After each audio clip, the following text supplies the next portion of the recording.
दीपाली चिंचोले यांना निवेदन करते की fertility focus to fine IVF बद्दलचं थोडक्यात प्रास्ताविक करावे. Good afternoon all. मला माहिती आहे सगळे ॲक्च्युली सायंटिफिक सेशनची सगळे वाट बघतात आहे, त्याच्यामुळे मी फारसा वेळ देणार नाही, पण तरी काही ह्या कार्यक्रमाच्या अनुषंगाने काही गोष्टी ह्या बोलायलाच लागते. सो सर्वांचं मनपूर्वक स्वागत करते fine IVF, NIMA women's forum आणि आयुर्वेदिक संमेलनाच्या वतीने. सो एवढ्या उन्हाच्या ह्याच्यात पण आपण सर्वजण आलात याच्याबद्दल पहिले तर I really thank you so much. आणि खरं तर तुम्ही सगळेच नेहमीच माझी स्ट्रेंथ आहे. नीमाचा नेहमीच आम्हाला सपोर्ट आहे, विमा. सो त्याच्यामुळे त्या अनुषंगाने आपण सगळेजण इथे आलात. परत एकदा मनपूर्वक स्वागत आपलं सगळ्यांचं. सर्वात पहिले जर सांगायचं झालं तर खूप ओव्हरवेल्म वाटतंय की इतक्या शॉर्ट नोटीसवर आणि काही लोकांसाठी तर खूप लांबचा व्हेन्यू आहे, तरी पण सर्वजण आलात. आणि महत्त्वाचं सांगायचं झालं तर आजचे जे काही गेस्ट ऑफ ऑनर आहेत डॉक्टर चोपडे, हे आपल्या सर्वांसाठी नवीन आहे. बाकी ऑलमोस्ट सर्व आपण एकमेकांना ओळखतो.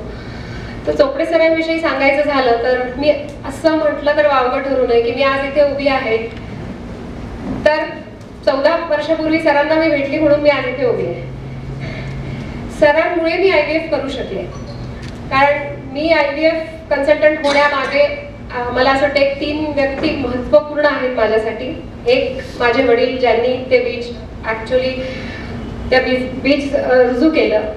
सरांनी एक सपोर्ट दिला, कारण ते बुलढाण्याला आले नसते तर बुलढाण्यासारख्या ठिकाणी IVF सेंटर सुरू करणं ही अशक्यप्राय गोष्ट होतं. म्हणजे त्यांना पण मी जेव्हा म्हटलं की सर मला करायचंय सुरू सेंटर इथे, तेव्हा सर म्हटले बुलढाण्याला IVF सेंटर सुरू करायचंय.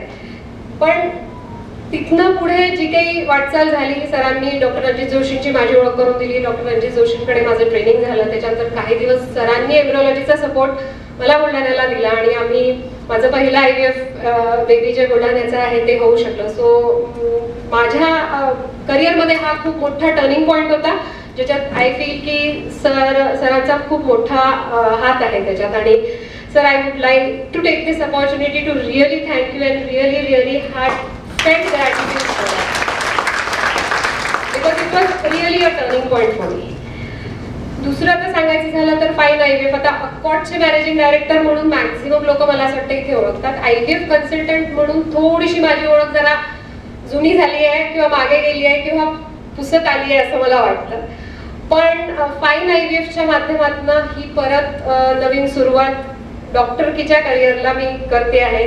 आणि मला वाटतं पाटील सरांनी, मध्यंतरी विकास पाटील सरांनी म्हटलं होतं, मॅडम हा निर्णय खूप चांगला आहे तुमचा आणि सर खरंच थँक्यू, तुमचं सर्वांचं मोटिवेशन आहे म्हणून आज परत एकदा एक ऑपरेशनल ह्याच्यातनं काम करून आज मी परत ही सुरुवात करते. आणि म्हणूनच आम्ही असं ठरवलं की हॉस्पिटलला आजकाल थोडंसं असं होतं की IVFच्या पेशंट्सला कोविड नंतर पर्टिक्युलरली थोडंसं असं झालंय की हॉस्पिटलला पेशंटला जायला नको वाटतं. सो त्या अनुषंगाने आम्ही क्लिनिक सुरू केलंय पिंपळे सौदागरला. सो तिथे आम्ही बेसिक सर्व गोष्टी करणार आहे अप टू IUI, कारण आता सध्या थोडंसं ART लॉज इतके स्ट्रिंजंट झाले, त्याच्यामुळे परमिशन्सचं अजून क्लॅरिटी नसल्यामुळे सेंटर अजून वेगळं करत नाहीये. हॉस्पिटलला ऑलरेडी परमिशन्स आहेत, तर फक्त बेसिक प्रोसिजर जे आहेत ते सगळ्या क्लिनिकला होतील. आणि IVFचं एक पिकअप आणि ट्रान्सफर असे 2 जे महत्वाचे त्याच्यातले स्टेप्स असतात, त्याच्यासाठी फक्त पेशंटला अकॉर्ड हॉस्पिटलला हे करणार. तर तिथे एक फाईनचं सेंटर आणि एक सेंटर पिंपळे सौदागरला, असं 2 सेंटर सुरू करतोय.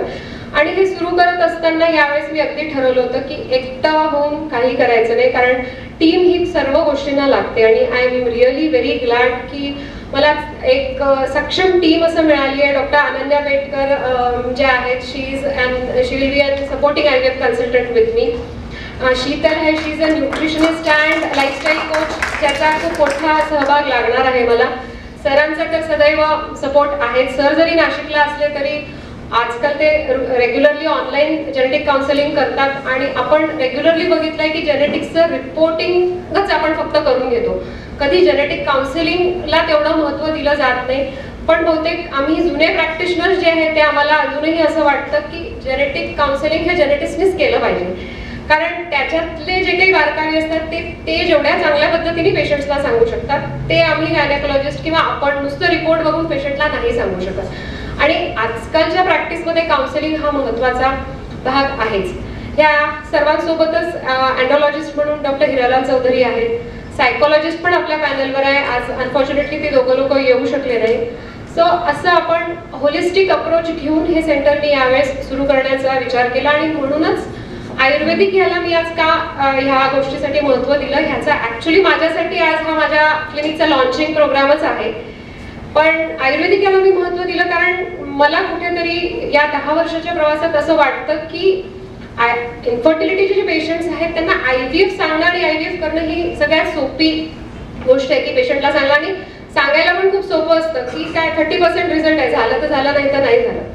पण तिला त्या स्टेजला आणेपर्यंत आपण काही पूर्वतयारी करू शकतो का, काही गोष्टी आपण आधी करू शकतो का, जेणेकरून तिचं हे 30% जे आम्ही त्यांना सांगतो ते आम्ही 40% पर्यंत नेऊ शकतो का, 50% पर्यंत नेऊ शकतो का, हा एक विचार माझ्या मनामध्ये होता. आणि मध्यंतरी एक मला वाटतं विमेन्स फोरमचीच एक मोठा प्रोग्राम आईचं हे म्हणून त्यांनी ऑल ओव्हर इंडियाचा एक वेबिनार घेतला होता. त्यातले मी बरेचसे लेक्चर्स ऐकले आणि ह्या सर्व अनुषंगाने मला कुठेतरी वाटत होतं की हे एका प्लॅटफॉर्मवर यायला पाहिजे आणि हा होलिस्टिक कुठेतरी विचार ह्या पेशंट्सला ट्रीट करण्यासाठी झाला पाहिजे. आणि म्हणून आजच्या या कार्यक्रमाचा जो काही आयोजन आम्ही केलं आहे ते त्या अनुषंगाने आज केलं आहे. सो आपल्या सर्वांचा जास्ती वेळ न घेता मी पुढचा कार्यक्रम आपण हे करूया. Thank you once again, thank you all for joining us.